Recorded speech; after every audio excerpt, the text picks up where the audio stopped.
Halo semuanya, selamat datang di paparan kita kali ini.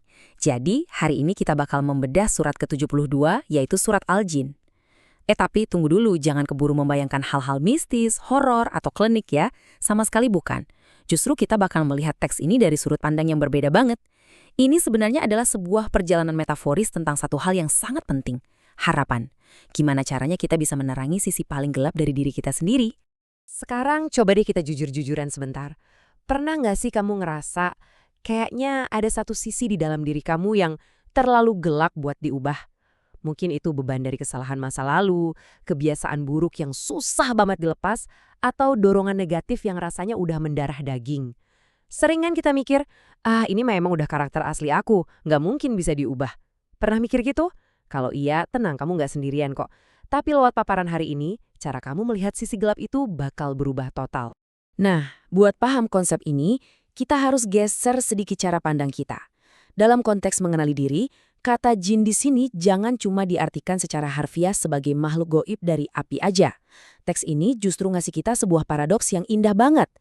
Makhluk yang tercipta dari api ini sebenarnya adalah simbol yang sangat mendalam buat potensi tersembunyi kita, alam bawah sadar kita, dan ya, sifat-sifat tergelap kita.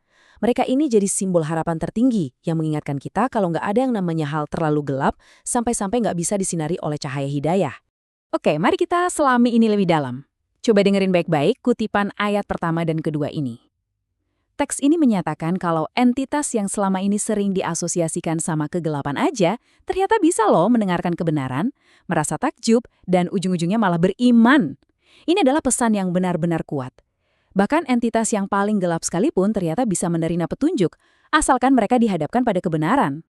Terus apa sih makna spiritualnya buat kita di kehidupan nyata? Gini, kalau makhluk gaib yang identik sama kegelapan aja bisa menerima kebenaran, masa kegelapan di dalam diri kita sendiri nggak bisa?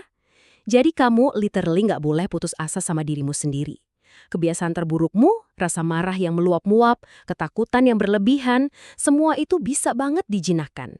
Sisi gelap itu bisa didakwahi, bisa terus-terusan diperdengarkan pada hal-hal baik, sampai akhirnya dia berbalik arah jadi sekutu paling kuat buat kamu, bukan lagi jadi musuh. Pertanyaannya sekarang, gimana caranya biar transformasi luar biasa ini bisa kejadian? Ayat ke-13 teks ini ngasih kuncinya.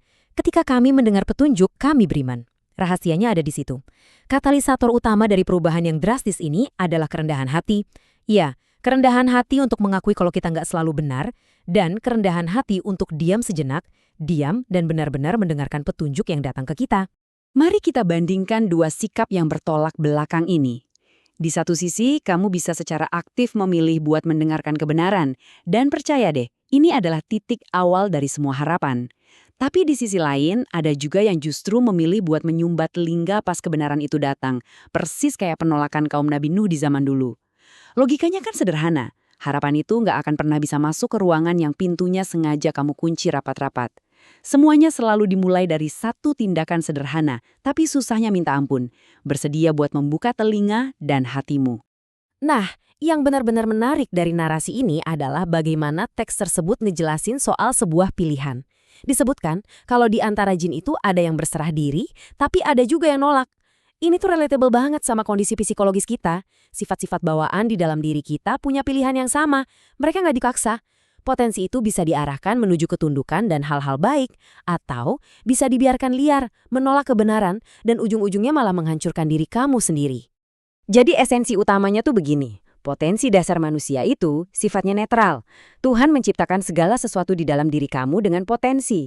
Sifat yang mungkin selama ini kamu cap buruk sebenarnya bukan sesuatu yang 100% jahat dari sananya. Itu cuma energi yang salah arah aja. Sama kayak entitas yang bisa memilih tadi, potensi di dalam dirimu itu cuma diam menunggu buat diarahkan.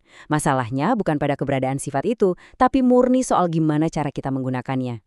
Dan ini secara brilian ngebuktiin poin kita barusan. Setiap sisi gelap yang mungkin selama ini kamu benci setengah mati dari dirimu, ternyata bisa diputar balik jadi kekuatan super yang luar biasa. Coba kita lihat. Amarah yang meledak-ledak, arahkan aja itu jadi semangat pantang menyerah buat membela kebenaran. Punya ketakutan berlebih, geser sedikit jadi kehati-hatian yang super bijak. Bahkan kemalasan sekalipun, kalau dikelola, itu bisa jadi alarm alami buat bikin jadwal istirahat yang lebih terstruktur. Setiap sisi gelap ternyata punya padanan cahayanya sendiri kan? Tapi kita juga harus ekstra hati-hati sama yang namanya harapan palsu. Teks ini ngasih warning soal manusia yang cari perlindungan ke jin yang ujung-ujungnya malah nambah dosa dan beban doang. Kalau ditarik ke konteks kita sekarang, ini peringatan buat nggak gampang mengandalkan kekuatan-kekuatan mistis, terlalu overconfident sama bakat alaminya doang, atau cuma ngikutin intuisi liar kita tanpa rem.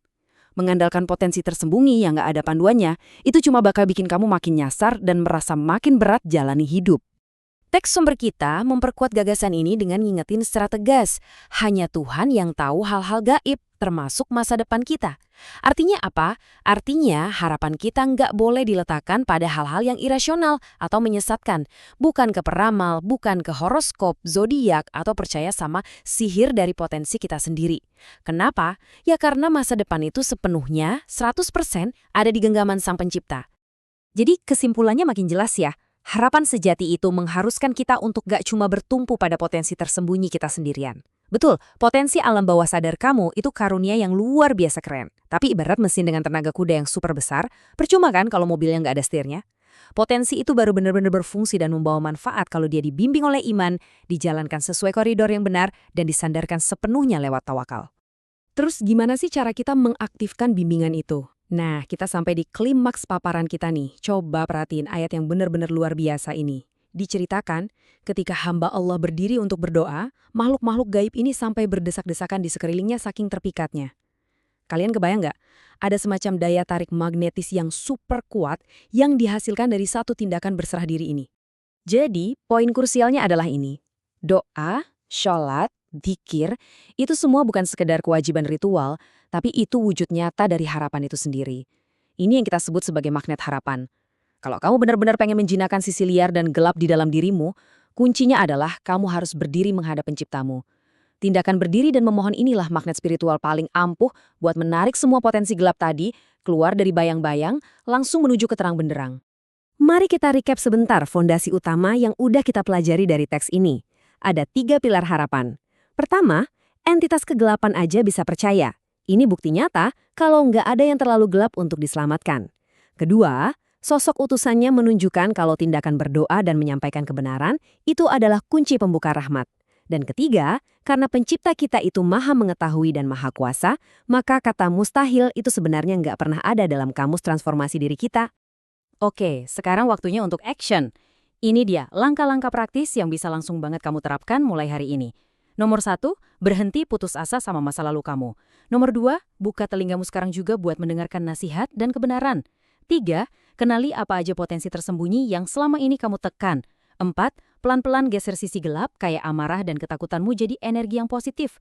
5, jadikan doamu sebagai magnet harapan setiap hari. Dan yang terakhir, letakkan masa depanmu murni di tangan Tuhan, bukan bergantung pada ketakutan atau ramalan yang nggak berdasar. Sebelum kita selesai, aku pengen kamu mengingat kalimat ini dalam-dalam. Jadikan ini sebagai jangkar buat dirimu. Tolong jangan pernah merasa kalau diri kamu itu udah terlalu hancur, terlalu berdosa, atau terlalu gelap untuk diperbaiki. Kalau makhluk yang diciptakan dari api dan sering disamakan dengan godaan aja, pada akhirnya bisa menemukan jalan pulang menuju cahaya kebenaran, maka percayalah, kamu juga pasti bisa. Pintu harapan itu jujur aja nggak pernah tertutup buat siapapun. Dan akhirnya aku mau ninggalin kamu sama satu pertanyaan ini untuk direnungkan baik-baik. Kegelapan itu bukanlah akhir dari ceritamu, dia cuma sekedar bahan bakar buat cahayamu selanjutnya. Coba pikirin, kalau entitas tergelap dari api aja bisa bersinar dengan sangat terang, bayangin aja, potensi luar biasa apa yang sebenarnya lagi tertidur pulas di dalam dirimu saat ini, menunggu untuk dibangkitkan? Terima kasih udah ikutan paparan kita kali ini, teruslah menggali potensi dirimu, dan sampai jumpa!